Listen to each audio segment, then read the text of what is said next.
my pleasure to introduce our speaker. Her name is Kathleen Bird, and she is currently Executive Director of the Association of Missouri Mediators, Incorporated. She retired from the practice of law in 2020 after 40 years. For the first 20 years of her career, she represented clients in family, civil, and criminal cases. She also served as a prosecutor and municipal judge. The last 20 years of her career were dedicated to helping litigants resolve their disputes through mediation and other dispute resolution practices. From 1998 to 2017, she was director of the Office of Dispute Resolution for the 7th Judicial Circuit of Missouri.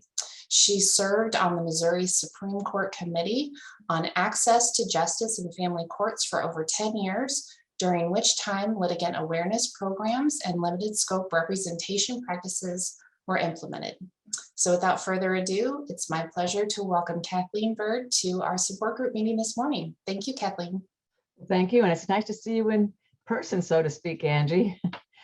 Thank you for inviting me to this group. I feel very honored that the Kinship Care has reached out to the Association of Missouri Mediators.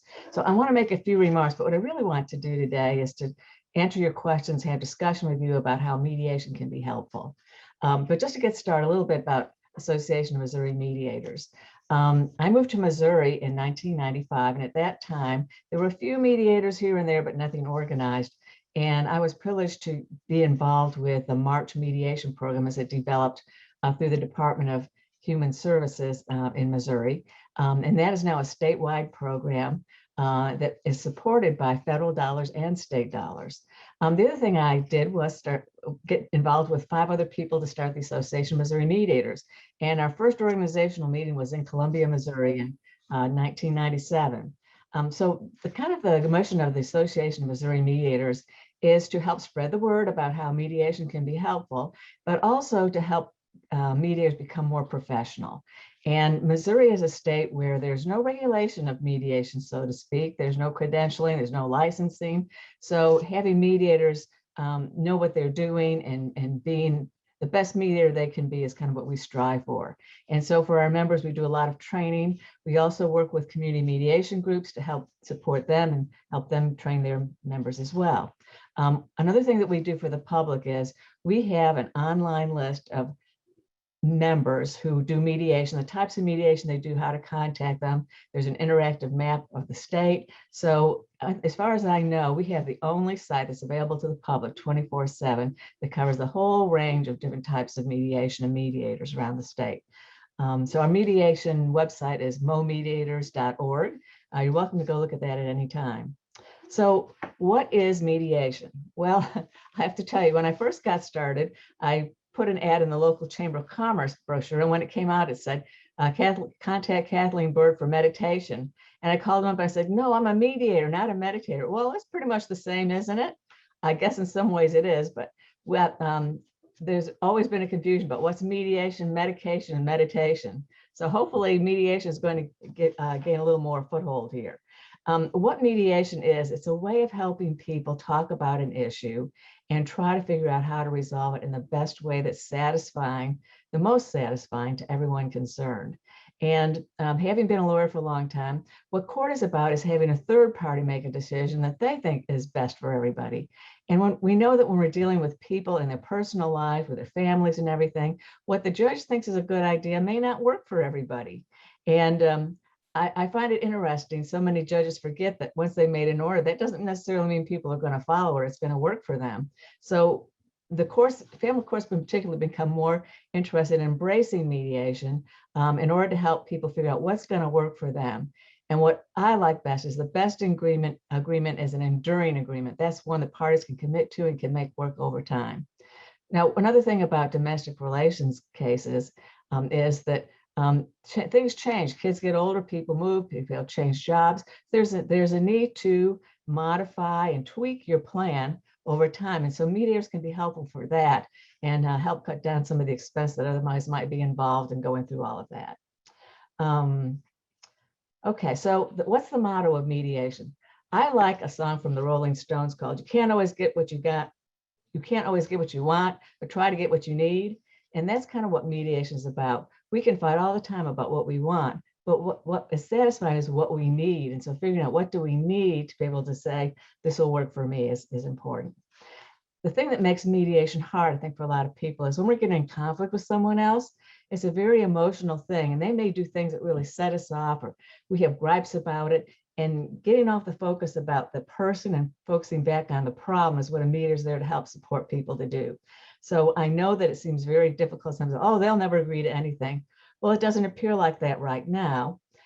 But if we address things as it's either or, it's very easy to get roadblocked. What mediators try to do is help people find other ways around that, such as both and, or this will work best for you, that'll work best for me, let's do both. There's a lot of things that mediators can do to help people come to a resolution that meets their needs, although maybe not all their wants, but that's the way the world is. The other thing I'd like to point out is mediators use different types of processes, different types of strategies for domestic relations as compared to maybe some civil cases that are just about money. A lot of workplace mediation, domestic relations mediation is about preserving or healing or developing a relationship, because a relationship is important when you're working with children. And so having a good working relationship is more important than fighting over dollars. So there's a few different strategies that domestic relations mediators would use that might be used by someone who says, okay, how many dollars does it take to make you happy about this automobile accident? The next thing is to be a domestic relations mediator. In Missouri, the Supreme Court has some rules that apply to people that are going to be doing mediation in court cases. And to be a domestic relations mediator, you must have a minimum of a Juris Doctorate degree, that's a law degree, or a master's in psychology, sociology, something that's a behavioral type of degree. And then you have to have about minimum 40 hours of training, including some training in dealing with domestic violence. Okay. Domestic violence is a tricky thing. If it's ongoing domestic violence, the mediator is not there to endorse or sweep away the thing. And so sometimes mediation will not be appropriate if there's ongoing domestic violence. Okay, so I think this pretty much covers the basics I wanted to talk about today, and I'm going to open up for questions now. I will say one thing, I just love your program. One of our early presidents, Jane Repetto, was a graduate of the College of Education and Human Development, and she kind of set us onto the ParentLink thing, and you've got a wonderful program, and the quality of it, I just applaud you for it. Okay. I see one of the people we have visiting with us today is Sam Timbrook, who's also a member of our association and on our board of directors. Sam, have I missed out something you think is important to say? No, Kathleen, you said it just like I wrote it for you. Okay. No, you did an excellent summary. And I think some people fear mediation because they think they're going to lose control. Mm-hmm. They confuse mediation with arbitration. Yeah. Where an arbitrator listens to all the facts presented and makes a decision, but mediation, the people involved make the decision. That's exactly right. And one of the things that the rules for, or the practice rules for mediators developed by the American Bar Association, some other national organizations, was the hallmark of mediation is self-determination. The parties should decide what works for them, not the mediator. And so particularly in domestic relations mediator, I know all mediators that I have worked with have been very committed to, let's have the people decide what works for them. And I've got to tell you, when I've done mediation before, I've been really surprised at what the outcome was. As a lawyer, I can guess at how it should be handled, but what the parties decided to do was sometimes more thrilling and much better solution than what I would have come up with. Well, Kathleen, as you've been sharing that information, I've been wondering, how do kinship caregivers know if mediation is the right process for them? Well, I can tell you that if they're looking at something that's important to resolve, and there's several avenues you can go to it. For one thing, mediation is a lot less formal than going to court. And it's not to say that you shouldn't be aware of your legal rights and legal outcomes, but sometimes even attorneys will tell people, try mediation before we file the suit or before we go to court. anything that you can resolve yourself that the other party can buy into is much more valuable to you than a third party telling you what you have to do. And that's not to say that judges aren't wonderful, but they're there to handle the cases that just can't be resolved any other way. So I see mediation as part of a triage of resolving your dispute. Before you go into surgery in court, let's see if there's some other treatments that can work here. And I'd be surprised how many times people thought, oh, mediation is going to work for me, and they come back with an agreement. When I was running the court program, as many as 90% of the cases that the judge referred to mediation, once they got in there, they came up with some agreements, maybe not the total thing, but quite a bit of what would help resolve the case in a way they could live with it. So I would say it doesn't hurt to try mediation. Mediation is not binding until you decide you want to sign an agreement, and then that's usually done if there's court proceedings after you've consulted with your attorney. So trying it out is not necessarily a bad thing. I'd like to say one other thing. This is kind of a story from my past, which kind of got me interested in mediation, with the idea about what you want and what you need. So I was doing some work for a railroad company who was trying to acquire some right-of-way for a spur line. And it was going by the farm of a guy who had chickens. And I mean, he had barns and barns of chickens, and he did not want the railroad line there. It was going to cut through his property. That was his property. He didn't care if there was eminent domain. He just wasn't going to agree to it. So we met together and we talked about it, and the representative of the railroad was there. Nothing was going to budge this farm at all. And then, to my surprise, the railroad representative said, well, what is it that you're worried about? And then the guy said, well, there's certain times of day where my chickens have to have rest. We're on a schedule where they have day and night, twice a day, in order to produce and make eggs and things. And if there's disruptions during that time, well, that just undercuts my business. And then the railroad says, well, let's talk about if there's some way you would agree for us to put the line in if we agree not to travel on it certain times during the day. And that opened a whole new discussion. So it wasn't until somebody said, what is it that you're concerned about? What do you need? Before we could really work on the problem. And so I think that's what mediators try to help people to do too. Rather than focus on the dispute, focus on what do we need, what has to happen in order for us to feel like we can make a decision about this that'll be good for us in the future. That's great information. And it also makes me wonder, so what I know about mediation is, like for instance, in a case where biological parents are getting divorced, a mediator can come in and help them determine how to go through that process and still co-parent and, focus on what is best for the children during that process of separation. I can see that relating to our kinship caregivers and how in the situations that they're in, they might still need to have a relationship with the biological parents and, just work through some of those issues that arise. Can you talk a little bit about how you see mediation benefiting kinship caregivers who are maintaining a relationship with biological parents and, the children are still, seeing the biological parents, but living with the caregiver, and just how all of that could work? Yeah, I've done quite a bit of this with our court, particularly in the paternity establishment cases, but there's two issues that come up a lot. One is the control issue, who's in control, and the other one is preserving my own ego, my own integrity, and particularly with parents. They don't want to feel like, they want to feel like they're making a valuable contribution in some way and not to be criticized, not to be sidelined. They're still a parent. That's a special relationship to have with another individual. And so is there a way to honor that, but still do what's best for the child? So, and particularly in mediation, I try to compliment the parents where they've done things. I mean, if they decided to place their child with someone else, that is a huge undertaking that they gave up their own self-interest, what they want for what the child needs. And so they should be rewarded for that. And the people who take on these obligations, they have a special role too, and they need to be honored for the fact they're willing to take on something that is so tremendous as raising a child and being responsible for their cares and their needs and their physical needs. And so there's ways to make people feel good about the situation rather than being negative about it. And I know sometimes when people get in dispute, it's easier to poke each other in the eye than to give them some good strokes for things they've done right. So mediators do try to focus on that, building the relationship to one where people can continue on and focusing on the child rather than on fighting with each other. That's one of the goals.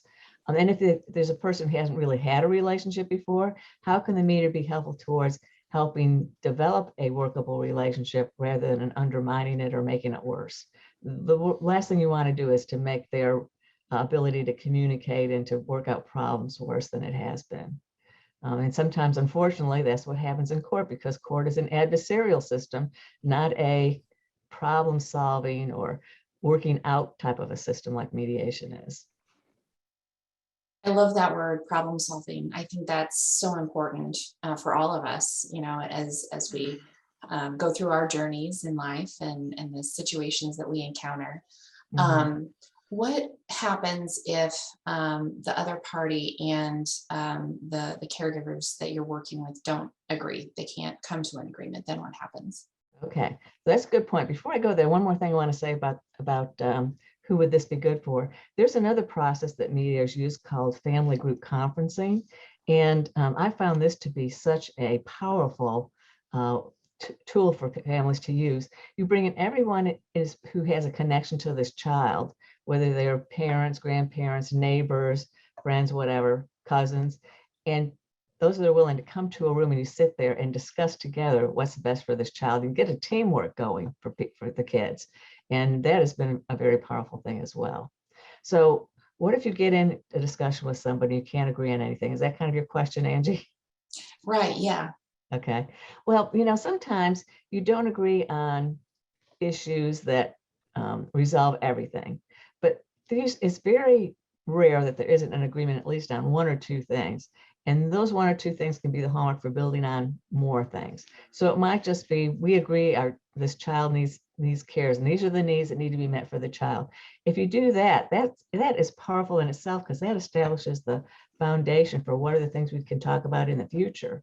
And I think it's too much to think that people are who've had an ongoing dispute for some time are going to sit down in a couple of hours in one room, they're going to resolve it all. So a lot of times mediation is kind of a periodic thing that you build on. And domestic relations mediation is very unusual for things to be resolved in one session. A lot of times it's good to have people take a break and think about, okay, what do I really need? What's really working here? What else do I need to think about? And come back. And I have to say, domestic relations mediation can be very, very stressful for people, because they're having to unload some of their emotional stuff to focus on the problem. And that takes a lot of effort, and it can be draining. So you don't want these sessions to go on too long. I usually find 2 hours is a maximum that most people can hang on to it before they need a break. And in some of the civil mediation, they go on all day long, and that just doesn't work in domestic relations mediation. It's something that needs to be done over some time. So some people tell me, well, I went to mediation once. Well, it's not a kind of thing you do once. I mean, maybe it didn't work a couple of years ago, but maybe now things are different. You can try it in another way. And even mediators have some differences in the way that they handle things. So, maybe using a different mediator would make things a little bit different as well. So there's a whole lot of factors.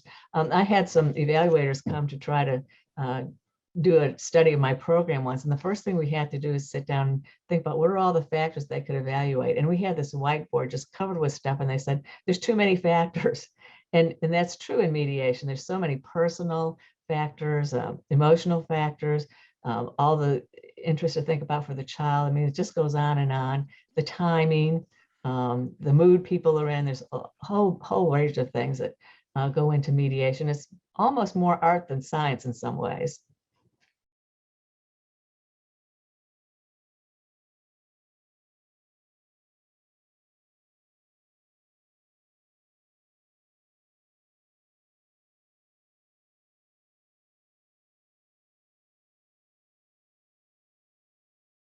Yeah, at some point, everyone involved in the mediation needs to be able to think about what is it that I need. So one of the ways I have about helping people think about that is, well, they tell me, well, I'd need to have every weekend. So I'd say, well, what is accomplished for you if you have the child every weekend? And they go through the list and keep going and going until they can't think of another reason.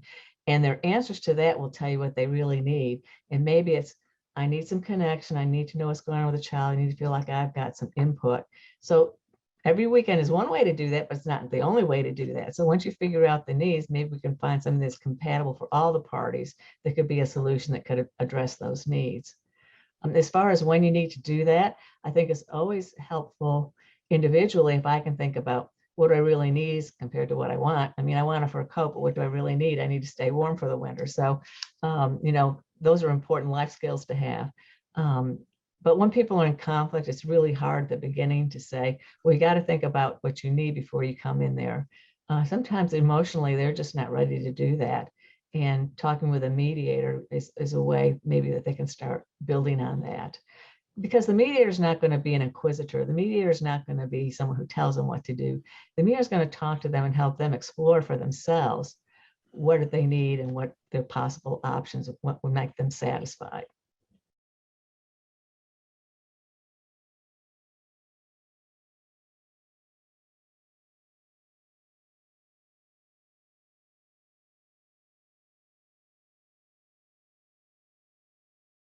Well, you know, if I were having discussions with him, here's I would approach it. Okay, they know what they want. What is accomplished if you get what you want? And then start paring down from that. And when they can maybe feel like I can still have a role in my child's life, I can still be honored as a parent, but I can make some choices for what I want that'll still do what's best for the child. I mean, the world really is not an either or world. It's multidimensional. And so one of the things the media will help people do is think about, are there different proposals that can work? I kind of talk about it as the meter helps people lay out a smorgasbord, and then they get to pick off the smorgasbord what it is that they, or the buffet, what it is that they want that will work into an ultimate plan that's best for the child. But in any court, in any state in the United States, the best interest of the child is the standard. So if you're going to have to do something that's going to need court approval at some point in time, that's got to be the hallmark. No mediator can change a person's sense of their values. No one just because a mediator talked to him is going to change from, well, I'm going to do what I want most to what I'm going to put my kid first. They're going to have to make that decision themselves. That's a part of the self-determination. But if we don't think about how to approach that every once in a while, it's probably not going to happen if they're very self-centered like that. Sometimes people have mental health issues. It makes mediation really hard. I mean, just like anything else. So you have to think about that. But if it's something you want to approach again, one of the things I talk about with people when one party wants to mediate and the other one doesn't is you've got to market this process. You have to sell this to them to make them want to come. And so I think holding out the carrot on is one of the ways to do that. So they say, you know, I'm putting my needs first. Maybe you, and don't tell me what to do. Maybe the things you could say is, I'd like to meet with you and Amita to talk about how you can help us. So instead of them feeling like they're getting put on, told what to do, you're looking at as an outreach for them to help you. And based on some of the things you said, probably it wouldn't have to be overnights right now till you see some changes in their decision-making behavior. But if there's some way you want them to be involved and connected with their children, that may be worth having a mediation about. You're going to have to decide, what is it that I would like to talk about? Because the mediator is not going to tell you what you should talk about. You come with your goals, and maybe the mediator can help you shape those. But sometimes mediation is the right thing, and sometimes it needs to wait. I'm not going to tell you what you should do, but it sounds like you've got some serious considerations about your grandchildren and their safety, and certainly that has to be primary. Kathleen, we have a couple of other questions in the chat. Okay. The first, are mediation sessions confidential? Good, very good question. So yes, if you're in a court-ordered mediation, the Supreme Court rules say that mediation is confidential. The mediator cannot tell the judge what you talked about in mediation, although they can say, yes, we met for so long and there's an agreement or there's not an agreement. That's about all that the mediator could really tell. And there's another rule that says that mediators can't be subpoenaed to come to court and say what people said. They can be called to talk about whether or not they reached an agreement, what the terms of the agreement were, but it's pretty narrow. Now, if it's not a court-connected mediation, whether it's confidential or not is guided by the agreement that people sign with a mediator. So that's something to watch out for as well. I know in the March program, you signed an agreement there that said it's all going to be confidential. But generally, the idea is if people can go out and talk about anything they talk about in mediation, people are not going to be as open about sharing their feelings and their wants and their desires and their needs as they would be if it was done in a session where they can't come back and bite them sometime in the future. So confidentiality is usually viewed as a good thing in mediation. And then if you have some agreement at that point, the agreement is what becomes public.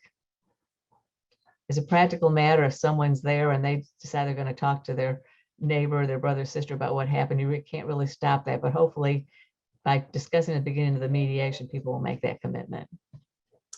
So let me ask a follow-up question to Mhm. that. If the information shared in the mediation session is intended to remain between those two parties, Mhm. I think what I hear you saying is that that information would not be shared with a DSS caseworker unless the Yeah. parties wanted that to happen. Right, right. Okay. Yeah, the mediator wouldn't be the one to share that.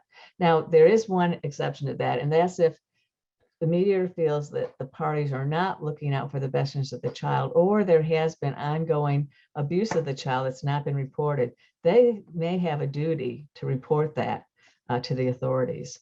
And there's some argument about whether attorneys have to report that compared to other people that have licenses that require them to report that. But in our court program, we required anybody who was a mediator and saw that there was abuse of the child that was unreported, that they had to report that. So that's one of the exceptions to the confidentiality.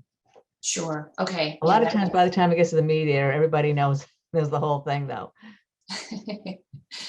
Okay, very good. Thank you. One more question in the chat. Do mediators help in every aspect of people's lives? Every aspect of people's lives. You know, I don't think there's a situation where mediation can't be helpful. The one thing I talked about earlier was in ongoing domestic violence. I think that's an issue where the mediator has to be very careful about getting involved because there's not balancing of power there. One party's powerful and the other one's powerless. And the idea of mediation is to give voice and power to both people to see what it is that they need to feel satisfied by a resolution. So if we don't feel it, maybe because of incompetence or domestic violence or something along those lines, that they can't speak up for themselves, then mediation is probably not appropriate. All right. Thank you, Kathleen. Any other questions or comments from our participants today? I will say, you know, as far as mediation goes, Angie, besides doing it in custody and visitation cases, parenting cases, it's getting very common in the workplace issues. We have used it in the juvenile court, particularly those family group conferencing to help work out welfare for children. For teenagers that have gotten into trouble, we've sometimes used mediation working with a victim who's willing to work out how they're going to make amends and be accountable for what happened. So there's probably an infinite way that mediators can be helpful, but the idea behind the mediation is to provide support to both parties to be able to positively and constructively talk about what happened and how to resolve it in ways they're both happy with it. All right, thank you. One more question.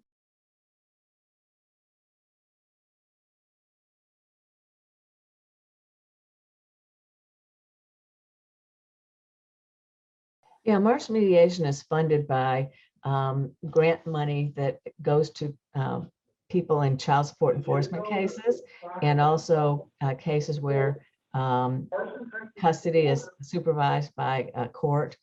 So some of those are free. They do provide mediation in other cases on a sliding scale basis. So they do some mediations in divorce and that type of thing. What they do have kind of changes year by year depending on the qualifications of their grant. So I would say if you're interested in doing something through Marsh, call them and ask them whether it's available for free or a sliding scale. As far as the Association of Missouri Mediators, Our people in our organization are either community volunteer mediators or they're professional mediators. And those that have offered to do things on a pro bono basis or a sliding scale have done that voluntarily. And we appreciate that. Thank you very much. Yeah. And Kathleen, can you expand just a little bit? We have another question or comment. So do mediators provide counseling, or is it, how is it different or the same? Okay. Well, this is an issue that comes up a lot of times. Is your background profession still part of being a mediator? And you can't help but having those, that training and that information. But I'd say both for lawyers and for counselors, you're not a lawyer or counselor when you're the mediator. You're playing a different role. So I think probably counselors, it's maybe more difficult for them than mediators not to be a counselor when they're a mediator. But they're there to work with the parties in discussing their dispute, not trying to fix it for them, as sometimes counselors, you know, are known to do. And the same thing with lawyers. The lawyers who get in there and say, well, I know how this should be resolved. Here's the fix. That's really not mediation is going to be helpful to people in domestic relations cases. The mediator is helpful when they help them decide, what can I do? What can I live with? What works for me? What can I agree to that'll be an enduring agreement? That's where the mediator can really be helpful to people. All right, and then we have another question. How are mediators chosen from the list? So I'll talk about that a little bit, Sure. Kathleen, if you don't mind. And then I would love to hear your thoughts on the online services. So we are fortunate enough to have a list of several family mediators who have agreed to provide services on a sliding scale or pro bono for kinship families. And this is across the state, you guys. So we do have family mediators in the St. Louis, Kansas City, Ozark, Columbia, Central Missouri area, but several of those mediators, so there could be some in-person, some face-to-face mediation services in those areas, or perhaps the surrounding communities, depending on the ability of the mediator to travel.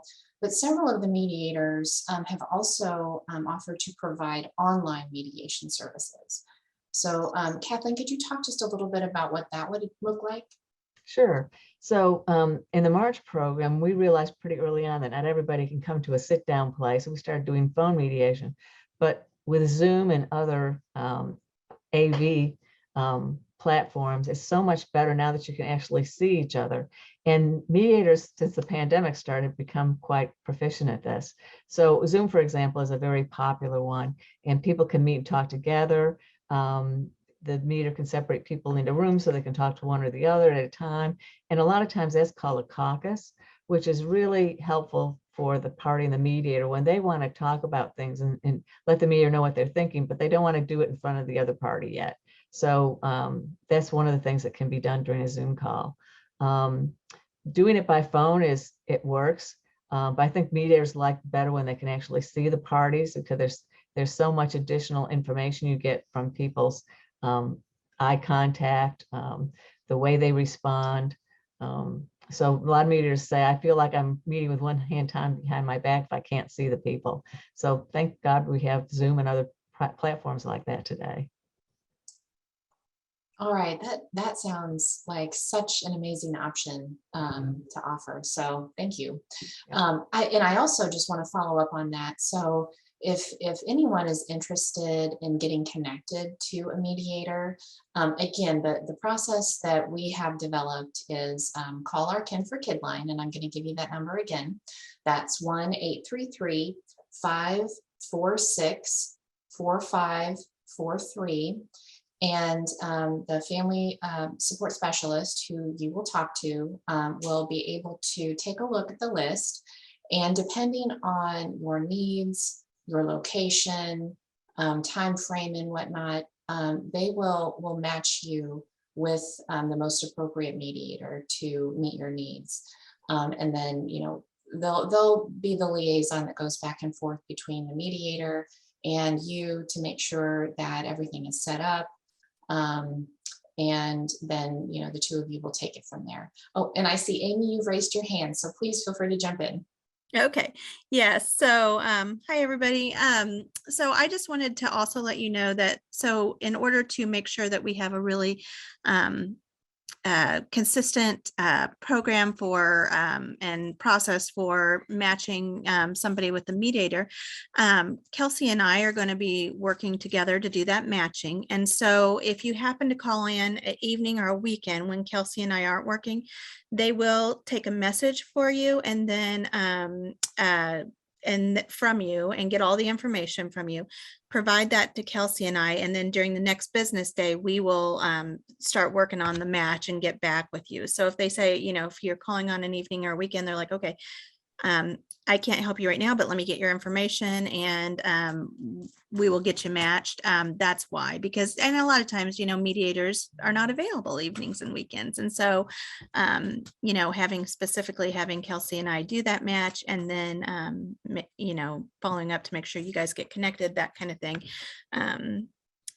Is why they do that. So I just kind of wanted to give everybody a heads up that, you know, if that happens, it's not that they're blowing you off or anything like that. We're just trying to make sure we have a consistent process. So that's all I had to say.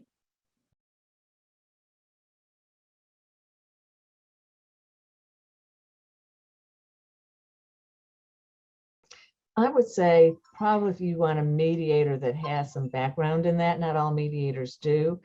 Most of the mediation training that we do is, I think there's a few hours of domestic violence, how to balance power and determine whether it's an ongoing issue.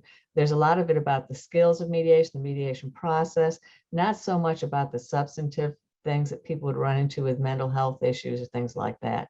So if you have the right kind of mediator, and I can think of several who would be more likely to be informed and helpful with that than others. So just, you know, I think maybe, but it would be up to who you select as the mediator.